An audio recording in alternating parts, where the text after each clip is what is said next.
Hello students, welcome to my channel Arun's Physics Portal. In this lecture, I will be talking about the flow of AC through a resistor, an inductor and a capacitor. This topic is meant for class 12 students of CBSE, ISC and different state boards. This topic will also be found useful for various competitive exams like NEET and JEE Mains. The complete note of the topic is given here for your convenience. I hope you enjoy going through it. Now let us come to the topic. We first consider the flow of AC through an ohmic resistor. Assume कीजिए जैसा हमने figure 1 में दिखाया है, we have an alternating EMF equal to E naught sin omega t. This is applied across a resistor R in the circuit. We have shown it here. This E is the instantaneous EMF and E naught is the maximum value of EMF. ठीक है, जैसे आपका EMF है, देखिए alternating है, it changes इस magnitude and direction. तो ये जो है ये वैल्यू है maximum. So this is your E not. ठीक है, और किसी भी समय वैल्यू कितनी है उसकी, E है. यहाँ पर वैल्यू E है उसकी, यहाँ दूसरा वैल्यू है E का, यहाँ पर अलग वैल्यू है E का. ठीक है, so E varies continuously. Now you apply Kirchhoff's voltage law. ये लॉ क्या कहता है? The total EMF applied in a closed loop is equal to the sum of the potential drops across different elements in the loop. ठीक है, तो हमारा एक ही element है इसमें लगा हुआ and that is your R resistor. So if a current I flows through resistance R, the potential drop across this resistance is simply I into R. So as per the Kirchhoff's voltage law, we have I into R is equal to E naught sin omega t. This is clear? So IR equal to E, applied EMF is E, and E is equal to E naught sin omega t. So you have I equal to E naught upon R sin omega t. E naught is the maximum value of applied potential. R is the resistance, this is a constant, and therefore E naught upon R is the maximum value of current that flows in the circuit. We represent it by I naught. So we have I equal to I naught sin omega t, where I naught is the maximum value of current in the circuit and omega t is the phase angle. So हम देख रहे हैं यहाँ पर कि यदि हमारा EMF है E not sine omega T, ठीक है, तो करंट कितना हो रहा है? करंट हो रहा है I naught sine omega T. ये इक्वेशन हमारा EMF के लिए है और ये इक्वेशन हमारा करंट के लिए है. दोनों में हम देखते हैं कि दोनों में फेज एंगल जो है सो ओमेगा टी है, मतलब दोनों के फेज बराबर हैं. This means that both the EMF and the current rise and fall together simultaneously. ठीक है, तो यहाँ देखिए ये जो लाइन दिखा रहे हैं आपको हम, ये आपका EMF के लिए है और रेड से जो डॉटेड लाइन दिखा रहे हैं ये आपका करंट के लिए है. तो when the EMF is zero, the current is also zero. When the EMF is maximum, the current is also maximum. When the EMF starts falling, the current also starts falling. When the EMF becomes zero, the current becomes zero. When the EMF reverses the direction of the current is also reversed. And when the EMF becomes maximum in the opposite direction, the current also becomes maximum in the opposite direction. So this shows that the current and voltage both rise and fall simultaneously. Okay? In figure 2b, we have shown you the vector diagram. We have seen that the current and voltage are in the same phase. इसको represent करने के लिए हम E और I दोनों को दिखाते हैं पैरेलल स्ट्रेट लाइन से. ओके, क्योंकि magnitude of EMF is greater than the magnitude of current. ये करंट की लाइन जो है सो छोटी है और जो ईएमएफ है उसकी लाइन बड़ी है. ठीक है, मान लीजिए दोनों एक फेज में नहीं हो तो क्या होगा. एग्जाम्पल के लिए हम दिखा रहे हैं आपको. This is the equation for EMF E equal to E naught sine omega t. मान लीजिए करंट का इक्वेशन है I equal to I naught sine omega t plus five. That means current का जो फेज है, फेज एंगल, वो EMF के phase angle से फाई से ज़्यादा है. मतलब करंट लीड कर रहा है ईएमएफ को. ठीक है, तो जो एंगल ऑफ लीड होता है उसको हम दिखाते हैं एंटी क्लॉकवाइज डायरेक्शन में.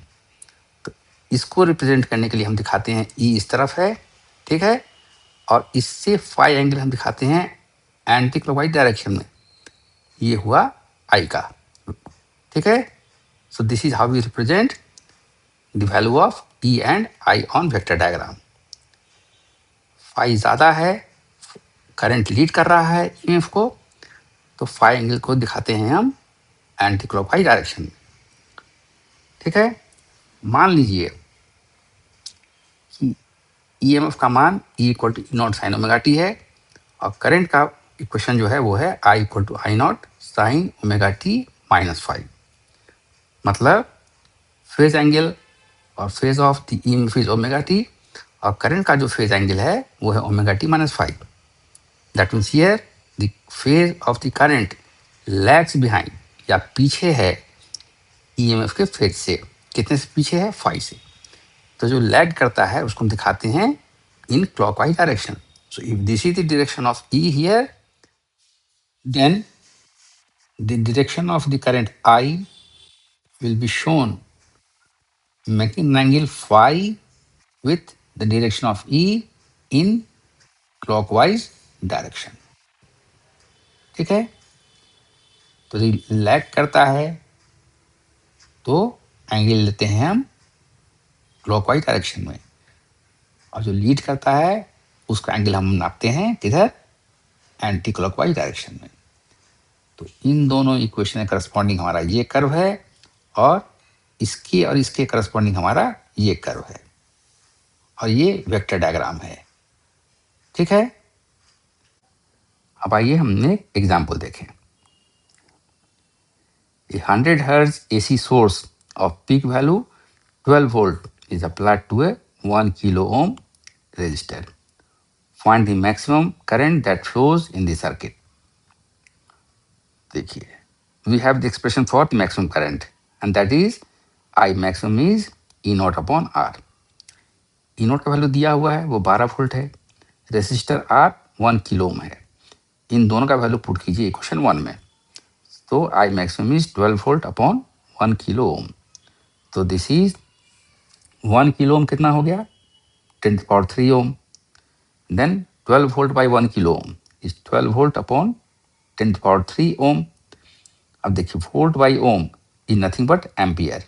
ठीक है, so this is 12 into 10⁻³ ampere. 10⁻³ is nothing but milli, so this is 12 milli ampere.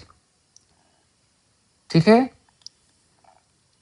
अब हम आगे चर्चा करेंगे AC through and inductor. Okay, let an alternating EMF E equal to E naught sin omega t be applied across an inductor of inductance L. So whenever an alternating current or a varying current flows through an inductor coil, there is a back EMF across the ends of the inductor. ऐसा क्यों होता है, इसके लिए हम थोड़ा basic जान लें. जब किसी भी कंडक्टर में करंट फ्लो करता है तो उसके चारों ओर एक मैग्नेटिक फील्ड है. This we have seen. तो जब करंट वेरी करेगा तो मैग्नेटिक फील्ड भी वेरी करेगा. मैग्नेटिक फील्ड के वेरी करने से flux, that means the lines of force, passing through the magnetic field will also change. जब ये changing magnetic field किसी coil से होकर गुजरता है, then there is a production of back EMF which opposes any change in the magnetic flux passing through the coil. ठीक है ना? इसलिए यदि करंट को फ्लो होना है इंडक्टर से होके, then it is necessary that the applied EMF is at least equal to the back EMF and also just greater than this back EMF. Okay? In figure 2 or in figure 3 we have shown you the circuit diagram. E equal to E naught sin omega t is the applied EMF. L is the inductance of the inductor coil. A small e gives you the back EMF. This is equal to L times di upon dt, where di upon dt is the rate of change of current. Applying Kirchhoff's voltage law for the circuit, we have L di upon dt is E naught sin omega t, or di is equal to E naught upon L sin omega t dt. If you integrate this equation, you get I equal to minus E naught upon omega L cos omega t plus A, where A is the constant of integration. Because we are dealing with steady state condition, at any moment this constant term A is equal to 0. इसलिए ये equation जो है सो होगा reduce किसमें, I equal to minus E naught upon omega L cos omega t. अब देखिए cos omega T को लिख सकते हैं हम sign pi by 2 minus omega T. On both sides you put a minus sign here, so this is minus cos omega t is minus sin pi by 2 minus omega t. आपने पढ़ा है ये कि minus sine theta is equal to sine minus theta. Okay, so minus sine pi by 2 minus omega T is nothing but sine minus pi by 2 minus omega t. And if you open this bracket here, this is sin omega t minus pi by 2. So in place of minus cos omega t, we can write sin omega t minus pi by 2. This is what we have done here. Okay, minus cos omega t is written as sin omega t minus pi by 2. ठीक है. अब देखिए left side में current है तो right side में current होना चाहिए. This is the maximum value of EMF and this is a pure number. ठीक है, तो this omega L must have the dimension of resistance so that voltage bye resistance is current. तो ये जो है सो करंट ही होगा. And because omega L is a constant and E not the maximum value of EMF, E naught upon omega L gives you the maximum value of current, I naught. ठीक है, so we have the equation I equal to I naught sin omega t minus pi by 2. हमने क्या देखा है, हमने देखा है कि we have E equal to E naught sin omega t. और यहाँ क्या देख रहे हैं करंट के लिए, हम करंट के लिए देख रहे हैं I equal to I naught sine omega t minus pi by 2. That means the phase of the applied EMF is omega t and that of the resulting current is omega t minus pi by 2. इसका मतलब current जो है सो lag करता है over the applied EMF by an angle pi by 2. ठीक है ना. So the current through the inductor lags behind the applied EMF by pi by 2. या दूसरे शब्दों में कहें तो applied EMF जो है तो ahead है करंट से pi by 2 का. इसका मतलब पहले EMF will attain the maximum value, then current will attain the maximum value. Current हमेशा EMF के पीछे है. ओके, तो देखिए मैं दिखा दिया आपको कि I naught is equal to E E naught upon omega L. So if this is the applied EMF का maximum value ये है, तो this has to be the impedance or the resistance.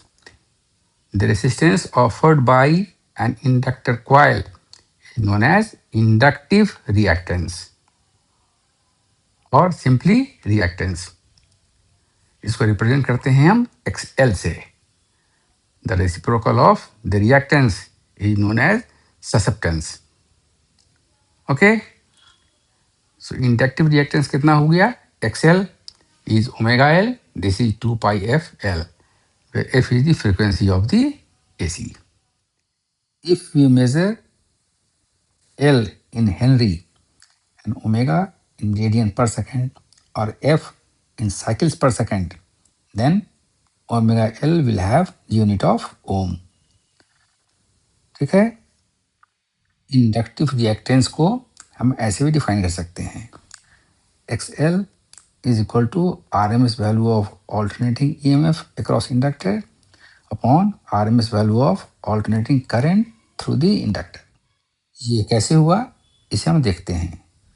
We have seen that I naught is E naught upon omega L.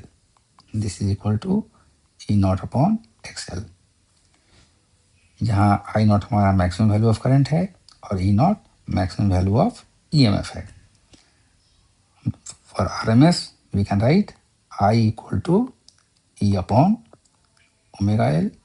This is also equal to E upon XL, where XL stands for omega L. So from here we have XL is E upon I. That is, XL is the ratio of RMS value of alternating EMF across the inductor upon RMS value of alternating current through the inductor. Okay? अब आइए हम देखते हैं current और voltage का wave form and also their vector diagram. Figure 4 में हम दिखा रहे हैं आपको the waveform of alternating EMF and the resulting current here. देखिए, ये जब पहुंचा है मैक्सिमम पर वैल्यू EMF का, उस समय करंट का मान कितना है? करंट का मान 0 उस समय है. ठीक है? और जब EMF 0 हो गया तो तब करंट पहुंचता है अपने मैक्सिमम वैल्यू पर. कितना डिफरेंस है इन दोनों के फेज में? π/2 का. ये पाई पर हो रहा है मैक्सिमम और ये हो रहा है मैक्सिमम π/2 पर. मतलब current lags behind the applied EMF by π/2. ठीक है? ये देखिए, यहाँ पर हम दिखा रहे हैं करंट इस तरफ है और EMF उससे अहेड है. अहेड का मतलब एंगल कैसे नापेंगे हम? एंटी क्लॉकवाइज डायरेक्शन में. तो इधर से मैं लिया एंटी क्लॉकवाइज, मतलब ऐसे 90 डिग्री से आगे है. ये ऐसे कर सकते हैं या आप चाहें अगर तो ऐसे भी दिखा सकते हैं आप कि इधर हमारा E है और I जो है सो लैग करता है. लैग का मतलब कैसे दिखाएंगे एंगल हम? एंटी क्लॉक को नहीं, क्लॉकवाइज में. तो ये क्लॉकवाइज हुआ तो ये हो गया आपका लैगिंग, और एंटी क्लॉक हुआ तो ये हुआ लीड. तो E लीड कर रहा है I पर या I लैग कर रहा है E पर. ये आपका हुआ वेक्टर डायग्राम. ठीक है? This much is clear. We come to an example. Find the reactance offered by a coil of inductance 14 millihenry to the flow of an alternating current of frequency 100 Hz. अब देखिए कितना होगा reactance. Reactance हुआ XL is omega L. This is 2 pi FL. Put the values here. This is 2 pi. F is 100 Hz. L is 14 millihenry. That means 14 into 10 to the power minus 3 Henry. So this is 8.8 ohm. तो reactance जो coil का है हमारे inductor coil का वो 8.8 ओम है. Now we come to the final part. AC through a capacitor. In figure 5, we have shown an alternating EMF equal to E naught sine omega t applied across the plates of a capacitor. ये alternating EMF है. So the plates are first charged in one direction and then in the other. So the result of this to and fro motion of electrons around the circuit and charge fluctuations on the capacitor plates results in an alternating current that flows through the connecting wires. When the plates are fully charged in one direction, the current flow momentarily stops. इतनी बात समझ में आ गई आपके? Capacitor plates के across में हमने लगाया है एक ऑल्टरनेटिंग ईएमएफ. ठीक है, करंट का मतलब फ्लो ऑफ इलेक्ट्रॉन्स. तो electrons flow in one direction and then in the other. तो जो टू एंड फ्रो मोशन हो रहा है इलेक्ट्रॉन्स का, उससे क्या होता है? Plates are charge in one direction first and then in the opposite direction. तो ये to and fro motion electrons का हो रहा है और चार्ज का जो फ्लक्चुएशन हो रहा है प्लेट्स पर, उसका रिजल्ट ये होता है कि एक ऑल्टरनेटिंग करंट फ्लो करता है थ्रू द कनेक्टिंग वायर्स. जब कभी भी प्लेट फुली चार्ज हो गया एक डायरेक्शन में, तो करंट का फ्लो एक क्षण के लिए रुक जाता है. ओके, मान लीजिए सी हमारा कैपेसिटेंस है कैपेसिटर का. E equal to E naught sine omega T is the applied alternating EMF, और किसी भी समय Q is the charge on the plates of the capacitor. ठीक है, तो क्यू चार्ज है कैपेसिटर प्लेट पर, सी कैपेसिटेंस है, तो potential across the plates of the capacitor at that instant is simply V equal to Q upon C. तो apply कीजिए आप Kirchhoff voltage law. The circuit shown in figure 5. So this is your potential across the plates of the capacitor, and this is the applied EMF. So by Kirchhoff's voltage law, Q by C must be equal to epsilon naught sine omega t. Okay, or we can write Q equal to C E naught sine omega t. ठीक है, तो current कितना होता है? Current is the rate of flow of charge. So I is dq upon dt. So this is ddt of, put the value of q here, C E naught sine omega t.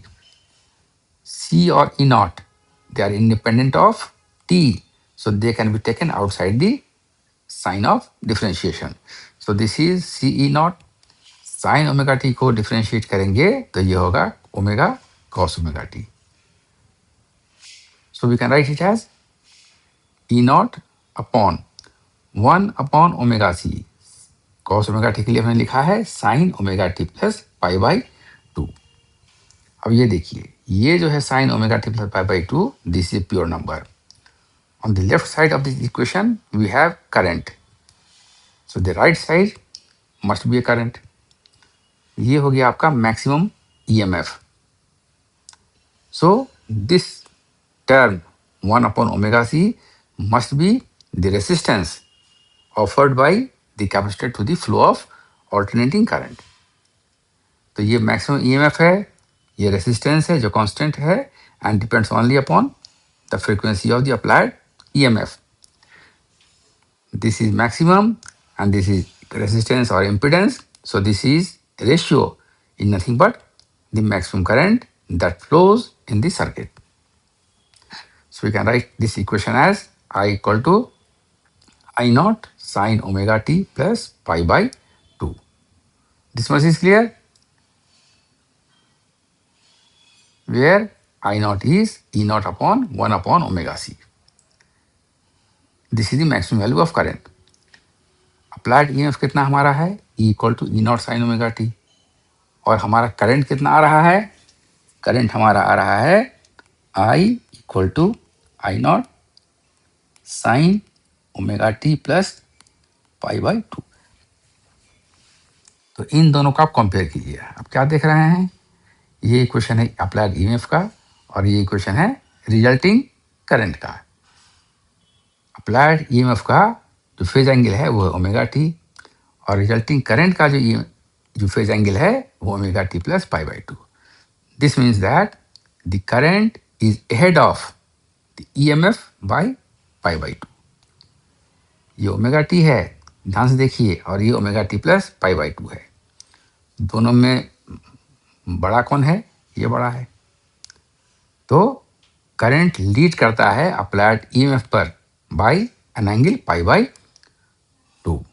या हम ये बोलें कि EMF जो है सो lag करता है, पीछे है करंट के by pi by two.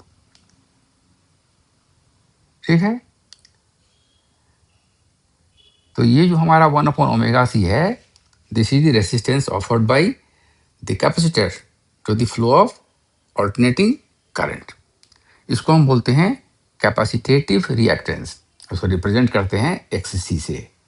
So XC is 1/ओमेगा c and this is equal to 1/2 pi FC.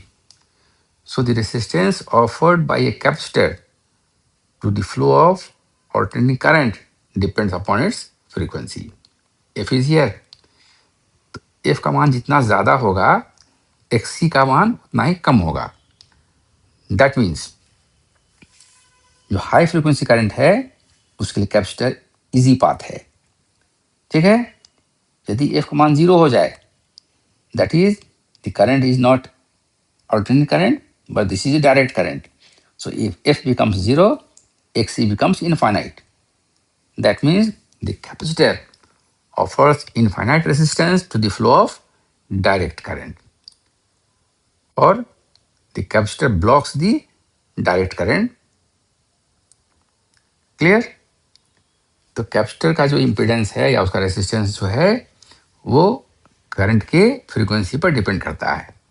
जितनी ज़्यादा फ्रीक्वेंसी होगी उतना आसानी से वो करंट को अपने से होकर जाने देता है, और जैसे जैसे फ्रीक्वेंसी कम होगी इम्पीडेंस का मान बढ़ता जाएगा. और जब फ्रीक्वेंसी 0 हो जाए, as in the case of a direct current, the impedance offered by the capacitor to flow is infinite. तो कैपेसिटर ऐसे करंट्स को ब्लॉक करता है. ठीक है. इसको हम बोलते हैं ब्लॉकिंग कैपेसिटर. और इजीली पास होने देता है. जब फ्रीक्वेंसी ज़्यादा है उस स्थिति में कैपेसिटर को क्या बोलते हैं? Bypass capacitor. क्लियर?